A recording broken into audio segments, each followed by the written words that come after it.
తెలంగాణలో బీసీలు పాపులేషన్లో మెజారిటీగా ఉన్నప్పటికీ రాజకీయ అధికారంలోనూ ప్రభుత్వ నిర్ణయాలలోనూ వారి ప్రాతినిధ్యం ఇంకా ప్రశ్నార్థకంగానే ఉంది. ముఖ్యంగా ప్రభుత్వంలోని నామినేటెడ్ పోస్టుల కేటాయింపులు సామాజిక న్యాయం అనే మౌలిక సూత్రాన్ని తీవ్రంగా దెబ్బతీస్తున్నాయనే విమర్శలు పెరుగుతున్నాయి. మరి నామినేటెడ్ పోస్టులకు బీసీలు అర్హులు కారా? తెలంగాణలో బీసీలకు బహుజనులకు ఇంకెంతకాలం అన్యాయం జరుగుతోంది?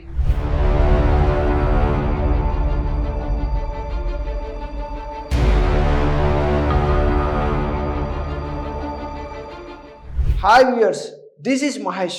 ఈరోజు తెలంగాణలో బీసీలకు ముఖ్యంగా నామినేటెడ్ పోస్టుల్లో ఏ విధంగా అన్యాయం జరుగుతోంది, ప్రభుత్వం వారిని ఎలా నిర్లక్ష్యం చేస్తున్నాయో ఈ స్టోరీలో చూద్దాం.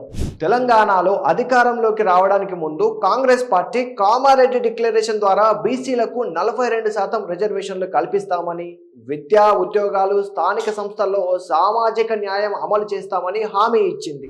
ఈ హామీలతో బీసీ సమాజంలో కొత్త ఆశలు రేకెత్తించాయి.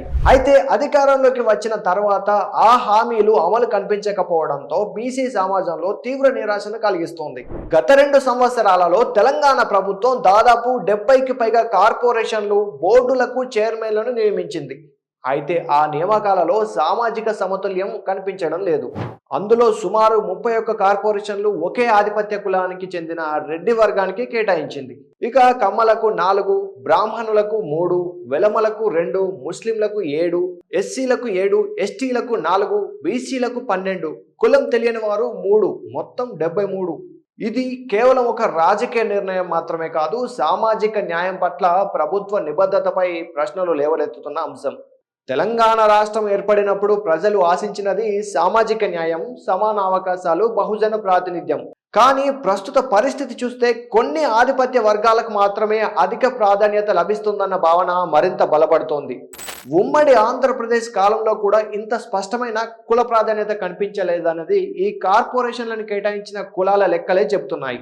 నామినేటెడ్ పోస్టులు కేవలం పదవులు మాత్రమే కావు, అవి ప్రభుత్వ విధానాలను ప్రభావితం చేసే కీలక స్థానాలు. ఆ స్థానాల్లో ఎవరు ఉంటారో వారు సమాజంలోని వారి వర్గాల సమస్యలకు ప్రాధాన్యత ఇచ్చి వారి పరిష్కారానికి కృషి చేస్తారు. అలా ఆ సామాజిక అభివృద్ధికి బాటలు వేసిన వారు అవుతారు.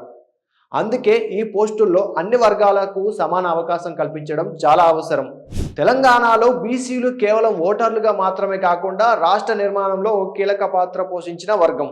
వ్యవసాయం నుంచి వృత్తులు, చిన్న తరహా వ్యాపారాల నుంచి సేవా రంగాల వరకు ప్రతి రంగంలో బీసీల ఈ సమాజానికి ఆర్థిక బలం. అలాంటి వర్గాలకు రాజకీయంగా, పరిపాలన పరంగా తగిన ప్రాతినిధ్యం కల్పించడం ప్రజాస్వామ్య ధర్మం. ఇప్పటికైనా ప్రభుత్వం ఈ ఇన్ఈక్వాలిటీని పక్కన పెట్టాలి.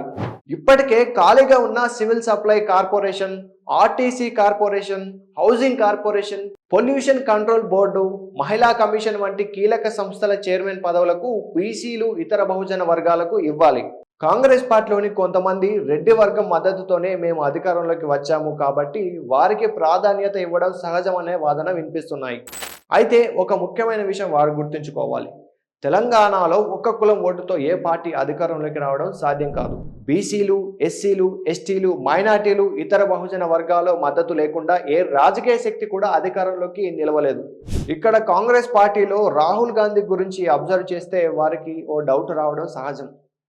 దేశవ్యాప్తంగా సామాజిక న్యాయం, కులగణన, సమాన అవకాశాల గురించి బలంగా మాట్లాడే కాంగ్రెస్ నాయకుడు రాహుల్ గాంధీ మరి తెలంగాణలో జరుగుతున్న ఈ పరిపాలన గురించి రాహుల్ గాంధీకి సమాచారం లేదా? లేక ఈ పరిస్థితిని గమనించే తీరిక లేదా? లేదా చూసి చూడనట్లు వదిలేస్తున్నారా అనే సందేహాలు కూడా బహుజన వర్గాల్లో వ్యక్తమవుతున్నాయి. తాము సామాజిక న్యాయం కోసం పోరాడే పార్టీ అని చెప్పుకునే వారికి ఇలాంటి అసమానతలు ఎలా సమర్థనీయంగా కనిపిస్తున్నాయో అర్థం కాని అంశంగా మారుతోంది. సామాజిక న్యాయం కేవలం ఒక రాజకీయ నినాదం కాదు, ఇది ప్రభుత్వ విధానాల్లో రిఫ్లెక్ట్ అవ్వడం తప్పనిసరి. బీసీలకు న్యాయం చేయకుండా వారి ప్రాతినిధ్యాన్ని నిర్లక్ష్యం చేస్తూ కొనసాగితే అది రాజకీయంగా కూడా ప్రభావం చూపడం ఖాయం. ఎందుకంటే ప్రజాస్వామ్యంలో చివరికి ప్రజల తీర్పే తుది తీర్పు. ఆ ప్రజలలో ఎక్కువగా ఉన్నది ఎవరు? బీసీలే. తెలంగాణలో నిజమైన సామాజిక న్యాయం అమలు కావాలంటే బీసీలు, ఇతర బహుజన వర్గాలకు రాజకీయంగా, పరిపాలనా పరంగా తగిన ప్రాతినిధ్యం కల్పించడం తప్పనిసరి.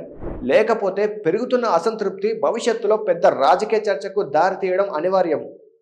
ఇప్పటికే చాలా మంది బీసీ నినాదంతో రాజకీయంగా ముందుకు వస్తున్నారు. సో ప్రభుత్వం ఇప్పుడైనా బహుజన వర్గాలకు ఈ నామినేటెడ్ పోస్టులో అవకాశం కల్పిస్తుందా? త్వరలో సుమారు 40 నామినేటెడ్ పోస్టులను నింపబోతున్నట్లు వార్తలు వస్తున్నాయి. ఈ పోస్టులను బహుజనులకు ఇచ్చి కాంగ్రెస్ పార్టీ తమ చిత్తశుద్ధిని నిరూపించుకోవాలని బహుజనులు కోరుతున్నారు. మరి మీరేమంటారు?